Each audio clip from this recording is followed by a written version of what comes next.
শেরপুরে পীরের দরবারে হামলার ঘটনায় একজনের মৃত্যু। ফরিদপুরে মামুনুল হক, অন্তর্বর্তীকালীন সরকারকে আনলিমিটেড সময়ের জন্য ক্ষমতা দেওয়া হয়নি। ভারতের পররাষ্ট্র দপ্তর থেকে চিন্ময়ের মুক্তির দাবি কিসের আলামত, প্রশ্ন রিজভির। জানাবো যত দ্রুত সম্ভব নির্বাচনের রোডম্যাপ চাই বিএনপি। এবং সর্বশেষ জানাবো বাংলাদেশ চাইলে সহায়তা দিতে প্রস্তুত আন্তর্জাতিক ফৌজদারি আদালত। এতক্ষণ শুনছিলেন সংবাদ শিরোনাম, এবারে বিস্তারিত। তবে তার আগে অনুরোধ থাকবে আমাদের চ্যানেলটি সাবস্ক্রাইব করে বেল আইকনটি ক্লিক করুন।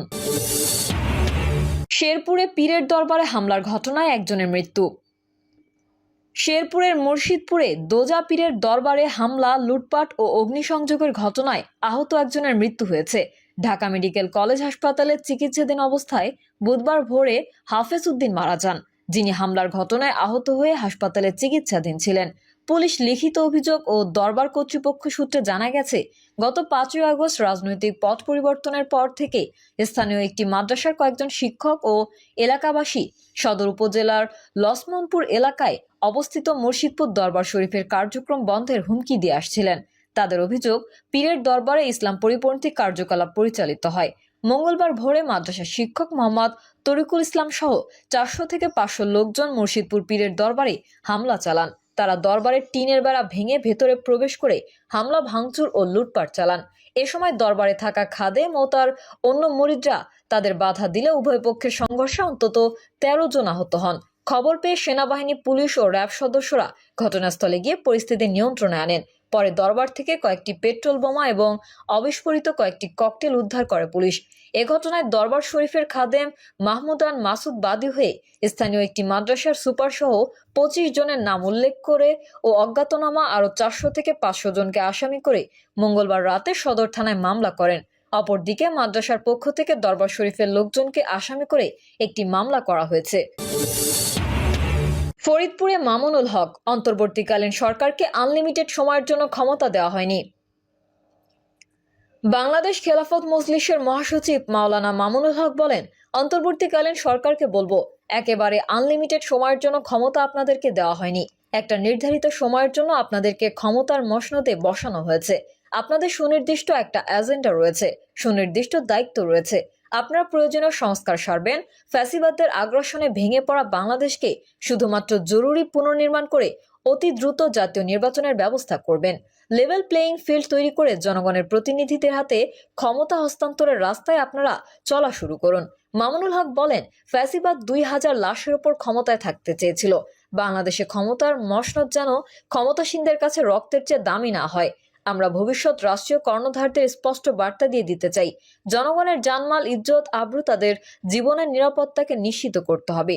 তিনি বলেন, জনগণের রক্তের উপর দিয়ে ক্ষমতার মসনদে কেউ থাকার চেষ্টা করবেন না। জনগণ যতদিন চায় ততদিন থাকবে। জনগণের নার্ভ এবং তাদের পালস অভিপ্রায় বুঝবার চেষ্টা করুন।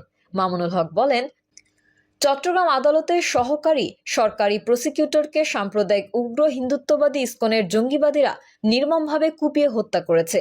প্রকাশ্য দিবালোকে এই হত্যাকাণ্ড ঘটেছে। এই বর্বর হত্যাকাণ্ডের নিন্দা জানাই। এ জাতীয় হত্যাকাণ্ড এবং সাম্প্রদায়িক দাঙ্গা সৃষ্টির উস্কানিমূলক সকল তৎপরতার বিরুদ্ধে দেশবাসীকে সজাগ থাকার উদাত্ত আহ্বান জানাই। তিনি বলেন, ইসকনকে এবং ইসকনের অপতৎপরতা যদি রুখে দেওয়া না যায়, তাহলে বাংলাদেশের স্বাধীনতা বিপন্ন হবে।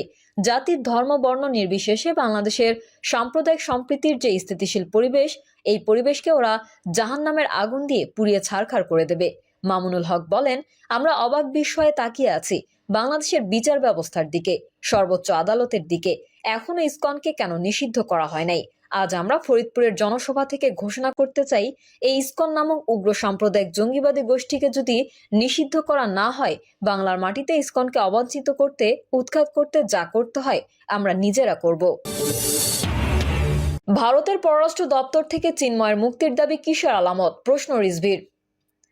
ভারতের পররাষ্ট্র দপ্তরের কঠোর সমালোচনা করে বিএনপির সিনিয়র যুগ্ম মহাসচিব অ্যাডভোকেট রুহুল কবির রিজভী বলেছেন, চট্টগ্রামে গতকাল একজন আইনজীবীকে হত্যা করা হয়েছে। আমরা একটি সংগঠনের অভ্যুদয় দেখেছি খুব অল্প কিছুদিন ধরে। এই সংগঠনটি কিভাবে তৈরি করা হলো, কে কে এর নেতৃত্বে আছে। গতকাল কয়েকজনকে গ্রেফতার করা হয়েছে এই সংগঠনের নেতাদেরকে। এরা সবাই যুবলীগ ছাত্রলীগের নেতাকর্মী। তারা হিন্দু সম্প্রদায়ের লোক সেজে এই সংগঠনটির মধ্যে ঢুকে সারা দেশে অস্থিতিশীলতা তৈরির চেষ্টা চালাচ্ছে। এদের একজন নেতাকে পুলিশ গ্রেফতার করেছে এই কারণে ভারত থেকে তার মুক্তির দাবি করা হয়েছে। ভারতের পররাষ্ট্র দপ্তর থেকে মুক্তির দাবি করা হয়েছে। এগুলো কিসের আলামত? রিজভী বলেন, আমাদের প্রায় 2000-এর মতো সাধারণ মানুষকে, বাচ্চা ছেলেদেরকে গুলি করা হয়েছে, অনেককে হত্যা করা হয়েছে। কই তখন তো ভারতের পররাষ্ট্র দপ্তর তো একটা স্টেটমেন্ট দেয়নি। শেখ হাসিনার এই ভয়ঙ্কর নিপীড়নের জন্য, এই রক্তক্ষরণের জন্য একটা স্টেটমেন্ট তো দেননি, একটা বিবৃতিও তো দেননি। আজকে যখন সরকার এবং সব মানুষ বুঝতে পারছে কোনো একটা ষড়যন্ত্র চক্রান্তের খেলা চলছে, কোনো কিছু একটা পরিকল্পিতভাবে ঘটিয়ে বাংলাদেশকে অস্থিতিশীল করার চেষ্টা করছে, এটা তো একটি সূর্যের আলোর মতো একেবারে পরিষ্কার। এই সংকটটা কৃত্রিমভাবে তৈরি করা হচ্ছে, অত্যন্ত পরিকল্পিতভাবে। হঠাৎ বিভাগীয় শহরগুলোতে নেমে পড়েছে, দাবি জানাচ্ছে। কই শেখ হাসিনার সময় তো দাবি জানায়নি। বিএনপির এই মুখপাত্র বলেন, ষড়যন্ত্র এখনো থামছে না, ষড়যন্ত্র অব্যাহত রয়েছে। শেখ হাসিনা পালিয়ে গেছেন ঠিকই, কিন্তু তার যে টাকার যে উৎস, এটা এখনো তৃণমূলে অনেকের কাছে নানাভাবে রয়েছে। ওই টাকাগুলোই খরচ করে তারা এলাকার পর এলাকায় অস্থিতিশীলতা তৈরির চেষ্টা করছে। রিজভী বলেন, আমরা বাংলাদেশে হিন্দু, মুসলমান, বৌদ্ধ, খ্রিস্টান পাশাপাশি শান্তিতে সহাবস্থানে দীর্ঘদিন বাস করছি। আজকে কেন পরিকল্পিতভাবে বলা হচ্ছে এখানে হিন্দু সম্প্রদায় নিরাপদ নয়? বাংলাদেশের হিন্দু সম্প্রদায়ের বিরাট অংশ এর মধ্যে নেই। তারাও বুঝতে পারছে কোন ষড়যন্ত্র চক্রান্ত চলছে, কিন্তু তারা নেমে একজন আইনজীবীকে পর্যন্ত হত্যা করার মতো ধৃষ্টতা দেখাচ্ছে। এর জন্য ভারতের পররাষ্ট্র দপ্তর কেন বিবৃতি দিলেন না? বিবৃতি দিলেন অস্থিতিশীলতা তৈরি করার কারণে চিন্ময় নামে একজন ব্যক্তিকে গ্রেফতার করা হয়েছে তার জন্য। সে তো বাংলাদেশের নাগরিক। তার প্রতি যদি সরকার অন্যায় করে, তাহলে বাংলাদেশের সরকার, তাদের লোকজন, তারা সেখানে দাবি তুলতে পারে। তাদের দাবি এখান থেকে হবে। কেন বাহিরের একটি দেশ থেকে এই ধরনের প্রতিবাদ আসছে? এগুলো তো সব রহস্যজনক বিষয়। জানাবো, যত দ্রুত সম্ভব নির্বাচনের রোডম্যাপ চায় বিএনপি। নির্বাচনের জন্য প্রয়োজনীয় সংস্কার সম্পন্ন করে যত দ্রুত সম্ভব নির্বাচনের রোডম্যাপ দেওয়ার আহ্বান জানিয়েছে বিএনপি। একই সঙ্গে সামগ্রিকভাবে সব রাজনৈতিক দলের সঙ্গে আলোচনা করে জাতীয় ঐক্য সৃষ্টির আহ্বানও জানিয়েছে দলটি। গত কয়েকদিনের ঘটনাবলী নিয়ে উদ্বেগ প্রকাশ করে সমস্যার দ্রুত সমাধানে ব্যবস্থা নিতে সরকারের প্রতি দাবি জানিয়ে তিনি বলেন, আজকে আমাদের আসার মূল উদ্দেশ্য ছিল সম্প্রতি উদ্ভূত পরিস্থিতি, বিশেষত কয়েকদিন ধরে আইনশৃঙ্খলা পরিস্থিতি, ইসকন পরিস্থিতি, ছাত্রদের কয়েকটি কলেজের সমস্যা, এই বিষয়গুলো নিয়ে দলের পক্ষ থেকে যে উদ্বেগ, সেটা প্রধান উপদেষ্টাকে জানানো। তিনি বলেন, আমরা আশা করেছি প্রধান উপদেষ্টা, তিনি তার উপদেষ্টা পরিষদ নিয়ে দ্রুত এসব সমস্যার শান্তিপূর্ণ সমাধানের ব্যবস্থা করবেন এবং দেশে যেন কোনো রকমের অবস্থা সৃষ্টি না হয়, যে অবস্থার মধ্যে দিয়ে বিভাজন সৃষ্টি হবে। মির্জা ফখরুল বলেন, আমরা বলে এসেছি এই মুহূর্তে সবচেয়ে বড় প্রয়োজন জাতীয় ঐক্য।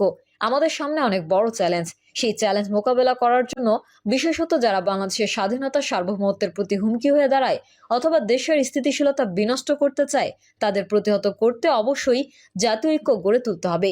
সেই কথাগুলো আমরা বলে এসেছি। বিএনপির মহাসচিব বলেন, সারা দেশে ইউনিয়ন পরিষদ যেগুলো আছে সেগুলো ফ্যাসিস্ট সরকারের আমলে জবরদস্তিমূলক নির্বাচন করে তাদের মতো করে করেছিল। আমরা মনে করি সিটি কর্পোরেশন